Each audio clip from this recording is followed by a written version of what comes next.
Going back in time here a little bit, and when you were a kid and you learned how to start to count numbers, what was the first number they taught you in school?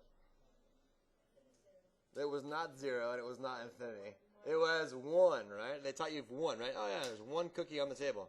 1, 2, 3, blah, blah, blah. What do we call these numbers? Yeah, counting numbers. Or sometimes call them the natural numbers, right? The counting numbers or the natural numbers, okay? Then life got a little bit more complicated, and someone came along and took all the cookies off the table to represent 0 cookies. So they introduced the idea of 0 to you. 1, 2, 3, blah, blah, blah. So if you introduced 0 and all of the counting numbers, what do you call these numbers? Yeah, the whole numbers. Very good, right? Okay. Then your world gets a little bit bigger, and they introduce negative cookies. Like someone comes along and says, hey, man, you owe me 5 cookies. Like, wait, what? I owe you 5 cookies? So that's negative 1, negative 2, negative 3, blah, blah, blah. That way, 0, 1, 2, 3, blah, blah, blah. This way, what do you call these numbers? These are called the integers, right? Yeah, the integers. Whoa, that doesn't go there. So our world is getting a little bit bigger now. Okay, so we have the natural numbers, the whole numbers, the integers. Then everyone cut the integers in half, basically, and started putting fractions in your world. That was the day you started to officially hate math. And what do we call those numbers? Yeah, exactly. So negative 1/2, 1/2 is 1, 3/10 is in there. Any of these you can think of. We call these the rationals, right? Okay. Whew. Irrational numbers. All right, so we have this entire number system here, right? If you put this all together, we call this the real number system. The real number system. And there's what's the letter that we use to represent the real number system?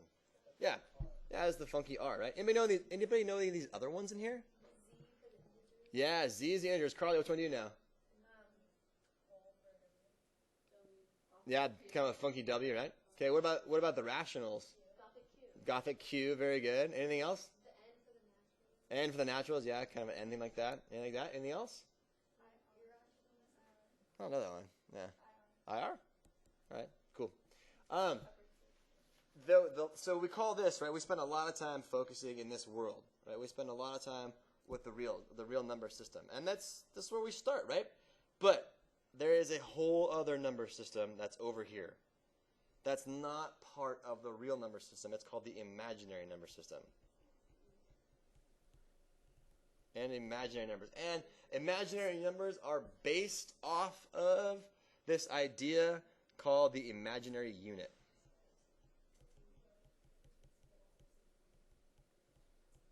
All right? It all starts with the imaginary unit. So these are a completely separate number system. They're not anywhere found in the real number system. They're a completely separate, different number system. And it starts off working with the imaginary unit, which we're going to call I. And I is the square root of -1. Because back in the day, when they came up with the square root of -1, they didn't know what to do, right? They're like, how do we interpret the square root of -1? There's no number times itself that would give you something negative, so we had to create a completely different number system, and we're calling it the imaginary numbers. Now, the first thing that we talk about when we talk about imaginary numbers is the pattern that's exposed here.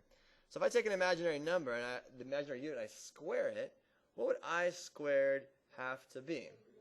Yeah, isn't that just the square root of -1 times the square root of -1, which is the square root of -1 quantity squared, which takes away the square root, which gives me just -1. Good, so we're getting here. So I is the square root of -1. I squared is -1. So far, so good.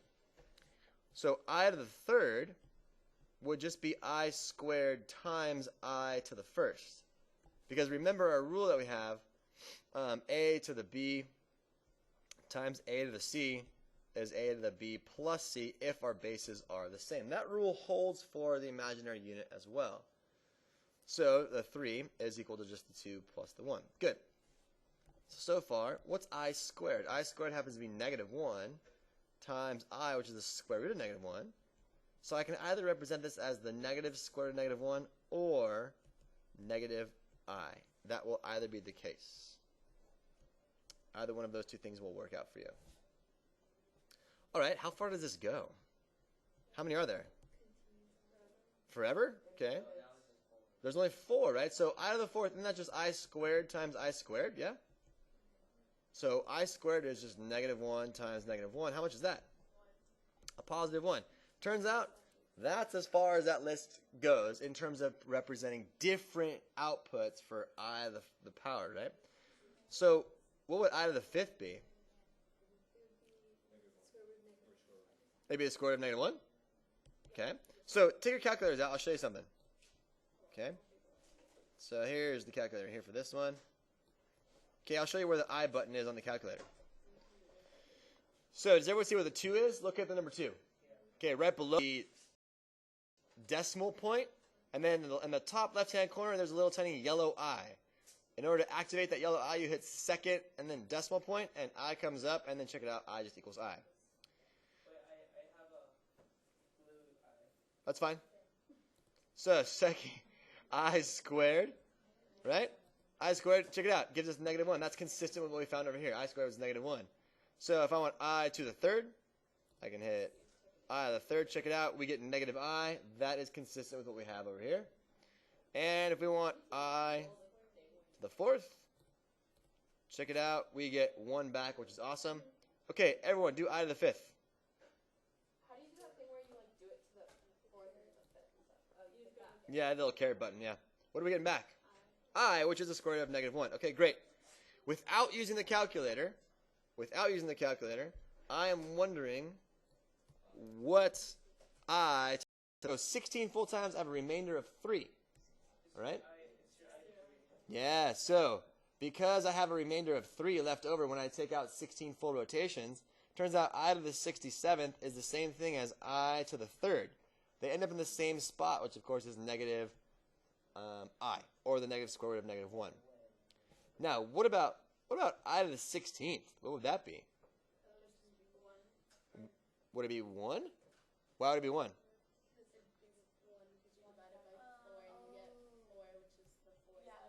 Yeah, divided by 4, which is 4 with a remainder of 0, and I to the 0 power, any to the 0 power is also a 1, right? I want you to think about it that way as well. So, all right, the complex number is a different type of number. We haven't seen one of these before.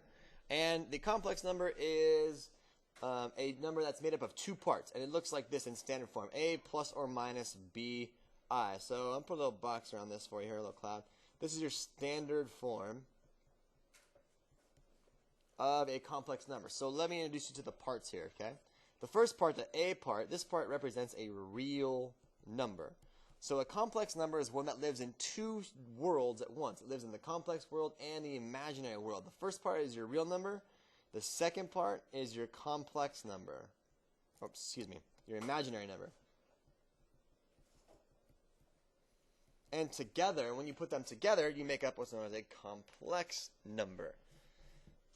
All right, so this is part real and part imaginary.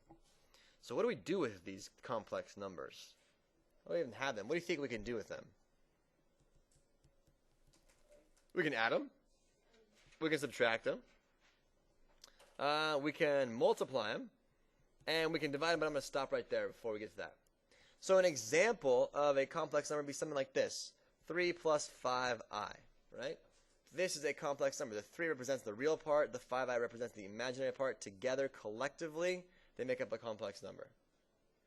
So how do we add, subtract, multiply, and divide complex numbers then? Well, let's start with an addition problem. Where all that plays a part in it. So if I'm going to add 3 plus 4i and 6 minus 7i, if you just had to take a guess, what do you think you would do to create a new complex number adding these together, if you had to take a guess? Yeah, everyone says combine like terms. What do you mean by that? Yeah, let's add the real parts together, right? These are the real parts, and then let's go ahead and add the imaginary parts together. And I'm pretty sure that's exactly what Snell was just saying. So what's 3 and 6? How much does that give us? Yep. This is the easy part of the day. So we got 9, and then a 4i and a negative 7i. What would that be? A negative 3i. So we have a new number. You leave it as I. Yeah, that's a great question. Yeah, you leave I as I. You don't turn it into square root of -1. Okay? Okay, so we could add these together. This is an example of addition. We could subtract them. So what if I gave you, how about negative 5 plus I minus negative 11 minus 6I? Yeah, we're going to factor in the negative sign, yep. Yep, so I have the negatives here, or I have the real parts, and I have the imaginary parts. And we're going to add the reals together, and we're going to add the imaginaries together. I'm going to take care of that as we go. It's a great question, though. So negative 5 minus a negative 11 is negative 5 plus 11. What would that be? 6. Yes, very good. Okay, I minus a negative 6i. What would that be? Yeah, that would be a positive 7i. And notice that my answer is in standard form. Easy enough, right? All right, multiplying is a little bit trickier, but not nearly as bad as dividing. So here's an example. Let's say I have 4i, and I want to multiply it by 3 minus 5i. All right, what do you think you're going to do?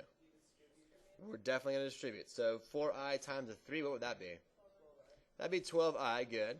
And then a 4i times a negative 5i is a negative 20i squared. Okay, now, here is where we have to actually take into consideration, what do we do with I squared? Well, if you'll recall, way back here in box number 1, what was I squared? Yes, I squared is negative 1. That's going to be very, very important.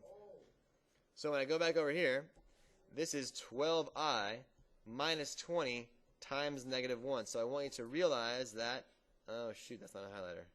Huh. I want you to realize that I squared becomes negative 1. Okay, don't forget that part.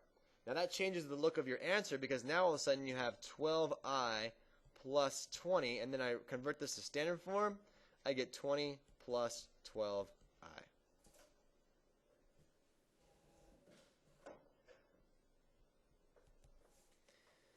All right, it works the same way with two complex numbers that are written in standard form that have two parts to it. So as an example, let's say I had 7 minus 3i, and I had negative 2 minus 5i. Well, these kind of look like binomials, don't they? So we can use FOIL to do that. So we'll do 7 times negative 2, negative 14. Outer, we'll do 7 times negative 5, so negative 35i. Inner, what's that, positive 6i, yeah? And then last one, a positive, 15i squared. All right, anybody see any like terms?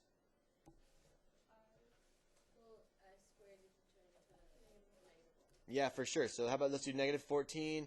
What's negative 35i plus 6i? Yeah, negative 29i. And then I'm going to have plus 15 times negative 1.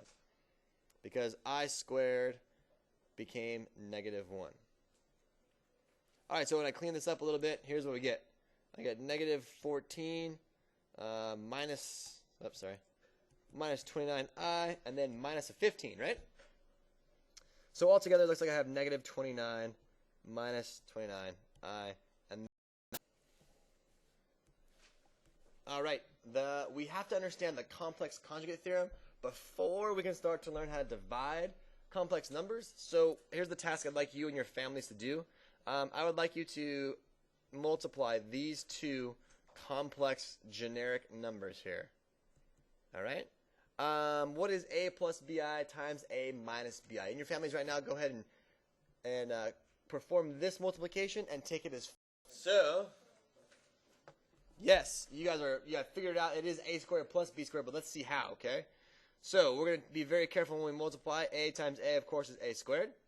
A times a negative bi is a negative a bi.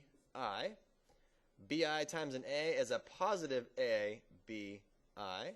And then bi times a negative bi is negative b squared I squared. Because b times b is b squared, and I times I is I squared. Now, we all figured out that something happens very nice right here.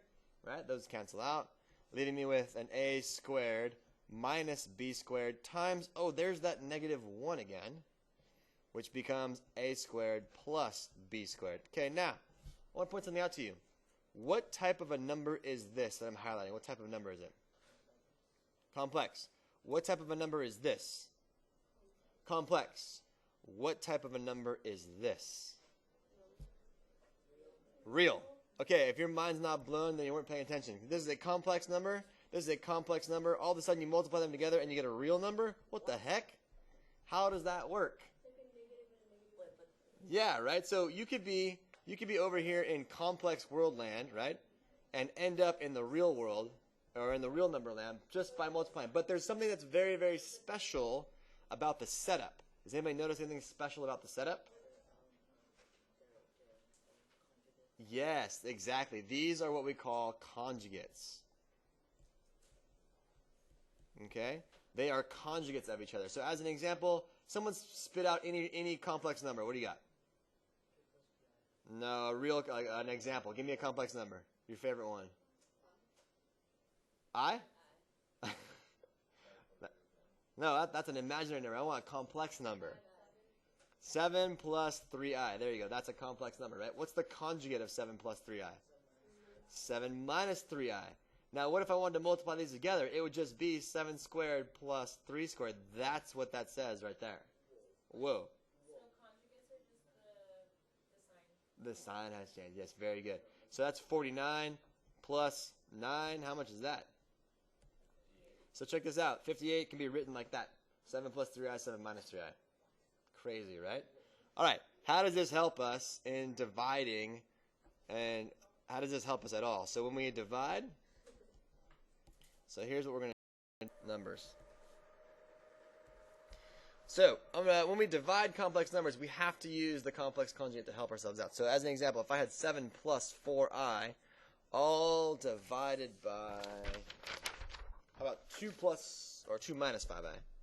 2 minus 5i. All right. How do we go about dividing complex numbers? Well, we have to multiply by a very fancy 1. A very fancy 1. And that complex conjugate is going to tell us what that fancy one's going to look like. So you have 2 guesses. What do you think it's going to be? Very good. Yes. You're going to multiply by 2 plus 5i on the top and the bottom. After all, that's just a fancy 1. We don't change the value of our original complex number, and we're good to go. So here's what happens when we do this. The numerator gives me 7 times 2, gives me 14, plus 35i, plus 8i, and then plus 20i squared. The denominator is going to give me 2 squared plus 5 squared according to the complex conjugate theorem.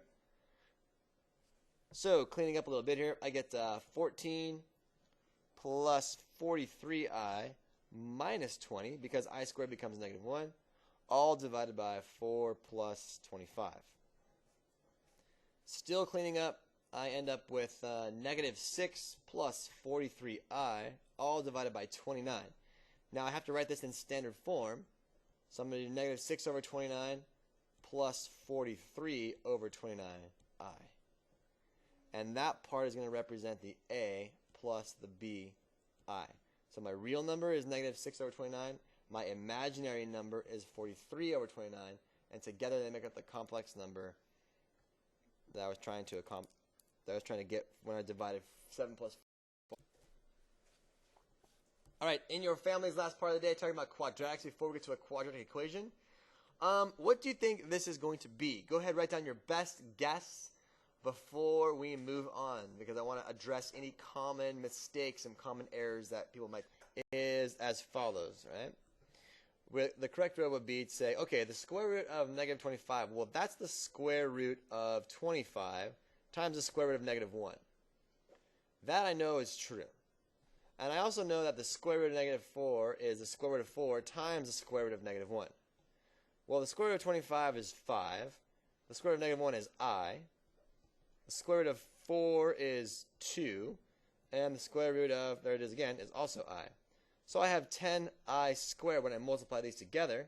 I squared is a value of negative 1, which leads me to a value of negative 10, which is not the same thing as positive 10 that we would get on the other side.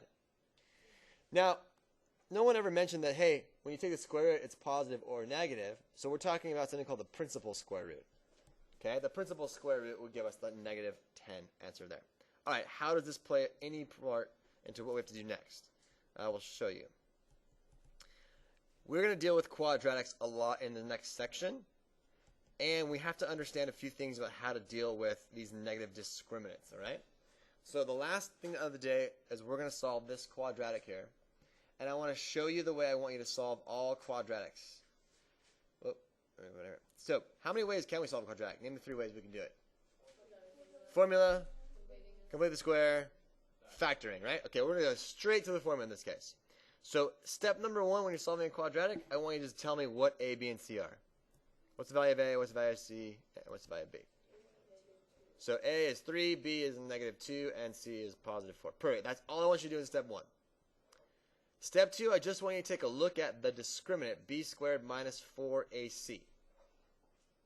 That's going to be -2 squared minus 4 times 3 times 4.